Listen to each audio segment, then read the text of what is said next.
Hello मेरे प्यारे बच्चों। तो चलिए आज हम शुरुआत करते हैं क्वेश्चन नंबर नेक्स्ट की। तो आज हम इस वीडियो में देखिए इस तरीके का मैं क्वेश्चन कराने वाला हूं जो सबसे ज़्यादा इम्पोर्टेंट है।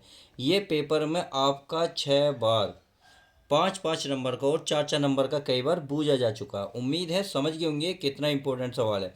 अगर आपको प्यारे बच्चों पीडीएफ चाहिए तो पीडीएफ भी मिलेगी, फ्री मिलेगी। आपको क्या करना है, डिस्क्रिप्शन में लिंक है टेलीग्राम चैनल का, आप वहां से जाकर से डाउनलोड कर सकते हैं। तो चलिए बिना किसी देरी के शुरुआत करते हैं। अब ये क्या क्या कह रहा है, क्वेश्चन को ध्यान से पढ़ेंगे। पहले कह रहा है देखिए, किसी भिन्न का हर, यानी कि जो हर है उसके अंश के 2 गुने से एक अधिक है। यदि भिन्न और उसके व्युत्क्रम का योग 2 सही 16/21 हो तो भिन्न का मान ज्ञात कीजिए। बहुत सिंपल है, यानी कि एक्स वाई की वैल्यू पूछ रहा है सिंपल तरीके से। तो हमें क्या करना है, सबसे पहले आपको अंश मानना पड़ेगा, तब हर जो है अंश के 2 गुने से एक अधिक होगा। क्लियर। तो हमें क्या लिखना है, पहले प्यारे बच्चों हल। क्या लिखना है, हल। तो हमें मानना पड़ेगा, पहले तो माना जो भिन्न है, भिन्न का अंश मान लेते हैं, भिन्न का अंश, और अंश मान लेते हैं बराबर एक्स। क्या मान लेते हैं, एक्स। तब तब हमारा जो भिन्न का हर निकलेगा, भिन्न का हर क्या निकलेगा, भिन्न का जो हर निकलेगा ये कह रहा हर अंश के 2 गुने, यानी कि जो अंश है उसके 2 गुने, यानी कि 2 की गुणा से एक क्या है, अधिक है। एक का मतलब +1 है। अर्थात आप कह सकते हैं ये 2x+1 है। इतनी बात समझ में आ गई। तो चलिए अच्छी बात है, आपके इतनी बात समझ में आ गई। अब क्या कह रहा है क्वेश्चन में, देखिए हमें अंश का पता चला, हर का पता चला। तो हमें क्वेश्चन में कह रहा है कि भिन्न। अब भिन्न तो कैसी हो ये भी तो पता चले। तो यहाँ लिखेंगे इसलिए भिन्न, या अभिष्ट भिन्न भी लिख सकते हो। सही है, क्या लिखोगे, अभिष्ट भिन्न। तो चलिए मैं अभिष्ट भिन्न लिख देता हूँ। अभिष्ट भिन्न का मतलब है अंश और हर। अंश कितना है, एक्स। हर कितना है आपका, 2x+1। भिन्न मिल गई। अब इसका इनने वित्तक्रम भी कहा है। किसका, देखो ये करा, यदि भिन्न और उसके वित्तक्रम, यानी कि भिन्न हमें मिल गई, उसके वित्तक्रम, वित्तक्रम होता है बच्चों, प्यारे बच्चों, उल्टा, अपोजिट। किसका, भिन्न का।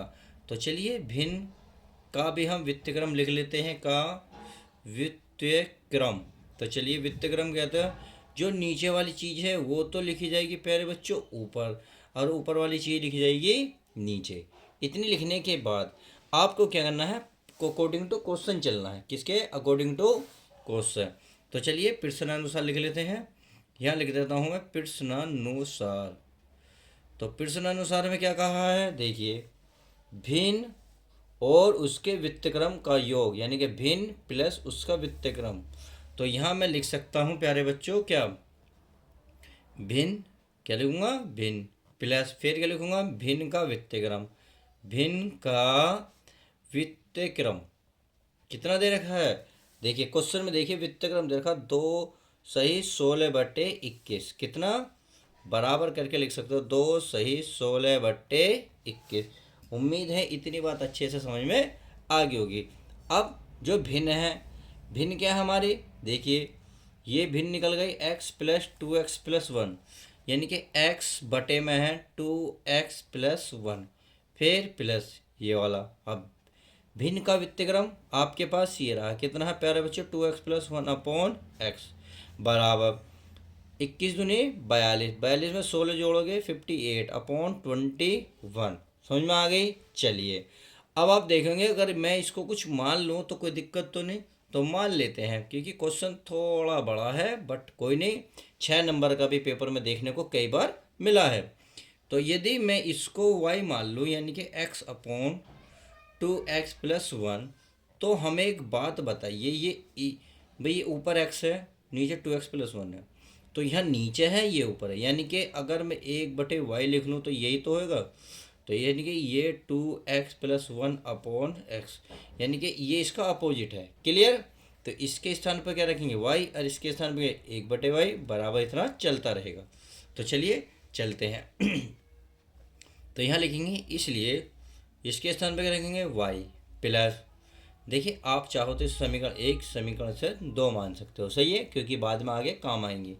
प्लस प्लस इसके स्थान पर क्या माना, 1/y, बराबर कितना है 58/21। समझ में आ गई। अब देखिए वाई की वाई में गुणा करोगे तो y² होगा +1 और बटे में क्या हो जाएगा वाई, ये हो जाएगा 58/21। इतनी बात समझ में आ गई। चलिए अब 21 की तरह गुणा करेंगे तो 21 की वाई में करोगे तो ये हो जाएगा 21y² प्लस 21 की 1 में करोगे तो 21, सही है।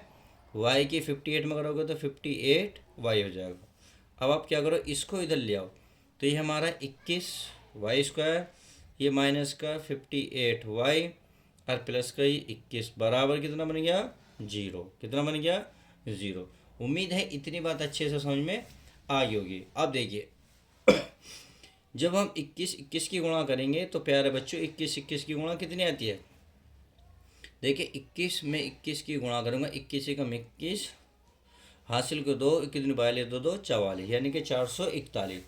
अब हमें जोड़ के कितना लाना 58 और गुणा करके कितना लाना 441। तो आपको पता होना चाहिए 49 निम्मा कितना होता है 441 और 49 में आप 9 + 9 49 में 9 करोगे तो कितना हो जाएगा 58 अर्थात 58 हो जाएगा।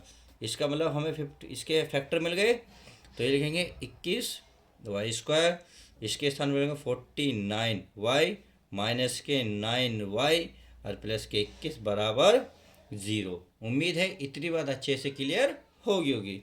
अब देखिए इसमें क्या कॉमन नज़र आ रहा, आपको नज़र आ रहा होगा 7y तो 7 से कितनी बार करेगा 3, y से एक घात गई तो एक बची। चलिए 7 7 49, एक y गया बाहर, इसमें क्या कॉमन नज़र आ रहा 3, तो 3 3 9 इंटू वाई माइनस है तो चिन्ह हो जाएगा माइनस का, 3 7 21 बराबर क्या बन गया 0। क्लियर। अब देखिए अब करते हैं इसको हल। तो हम पहले एक बार इसे लेंगे और एक बार इसे, अर्थात एक जो कोष्टक से बाहर है उसे लिख लो या कोष्टक के अंदर है एक बार उसे लिख लो। लिखने तो हमें दोनों ही होंगे। 7y माइनस के 3 बराबर क्या 0, सही है। अब हमें क्या करना है, एक बार इसको 0 रख लो, एक बार इसको 0 रख लो। तो चलिए अगर मैं इसको 0 रखूँ इस वाले को, यानी कि 3y माइनस 7 बराबर 0, तो y बराबर माइनस वाली प्लस जाएगी 7 और गुणा की चलिए भाग में, तो एक y की वैल्यू निकलेगी 7/3। क्या निकलेगी 7/3। अरे अगर मैं एक और की निकालूँ इसकी, यानी कि इसकी 7y माइनस के 3 बराबर 0, तो y बराबर माइनस की प्लस में और गुणा की चीज़ भाग में, तो y की वैल्यू कितनी निकल गई। तो एक बार y की वैल्यू 7/3 रखो, एक बार y की वैल्यू 3/7 रखते हैं भिन्न में, सही है। तो चलिए हम 3/7 रख लेते हैं, देखते हैं y की वैल्यू क्या निकल के आती है। चलिए अब हमें यहाँ दिख रहा होगा, देखिए मैं स्पेस है यहाँ पे, यहाँ मैं यही कर लेता हूँ ताकि आपको सब कुछ समझ में आ जाए। तो यहाँ लिखेंगे y बराबर कितना 7/3 रख लो, 7/3 समीकरण 1 में रखने पर, क्या रखने पर, तो चलिए मैं 1 में रख लेता हूँ। यहाँ हमारे पास क्या y का मान कितना है 7/3, तो 7/3 बराबर यह है x बटे नीचे कितना है 2x + 1, तो 7 की इसमें गुणा हो जाएगी, 7 दूनी 14x, 7 ही कम 7, इसकी इसमें गुणा करेंगे ये हो जाएगा 3x। क्लियर। ये हो जाएगा हमारा 14x, ये प्लस वाली चीज़ इधर आएगी माइनस की हो जाएगी, बराबर ये हो जाएगा हमारा माइनस का। तो ये हो गया हमारा, फिर 14 में से 3 गए बच्चों, ये बचे 9 बचे नहीं 11, कितने बचे 11x माइनस के 7, और ये x बराबर माइनस के 7/11, तो x की वैल्यू जो आएगी माइनस के 7/11। क्लियर। अब देखिए हमें क्या x की वैल्यू क्या निकालनी है, तो अब हमें x की वैल्यू y की वैल्यू एक तो निकल गई, ये एक निकलेगी जो y बराबर कितना 3/7, किस में रख दें समीकरण 1 में रख दो, 2 में रख दो, जैसे आपकी मर्जी, कोई दिक्कत वाली बात नहीं है। अगर मैं इसमें रखता हूँ तो आप देखेंगे y की वैल्यू है 3/7 बराबर x/2x + 1, तो इसकी तरह गुणा कर लो, ये हो जाएगा 3 दूनी 6x प्लस 3 ही कम 3 बराबर ये हो जाएगा हमारा 7x। क्लियर। अब इसको उधर ले जाओ, 3 बराबर 7x माइनस 6x, तो 3 = 7x, ये बच्चा x, x का मान कितना निकल गया 3, कितना निकल गया 3। तो उम्मीद है इतनी बात समझ में आ गई होगी। उसने क्या पूछा था, इसने पूछा था भिन्न, क्या पूछा था प्यारे बच्चों, भिन्न। और भिन्न हमारी ये थी, अंश निकल गया, ये निकल गया। इसने पूछिए भिन्न, देखिए क्वेश्चन में भिन्न का मान बताइए। अगर मैं x का मान यह रखने लगा कितना 3, तो 3 और ये 2x + 3 + 1, तो ऊपर 3, 3 दूनी 6 और 1 7। इस तरीके से 3/7 आपका आंसर आ जाएगा। उम्मीद है बहुत अच्छे से समझ में आ गया होगा। अगर आपको इसकी PDF चाहिए तो डिस्क्रिप्शन में लिंक है टेलीग्राम चैनल का, आप वहाँ जाकर डाउनलोड कर सकते हैं। तो चलिए ऐसे ही सवालों के साथ मिलते हैं नेक्स्ट वीडियो के साथ।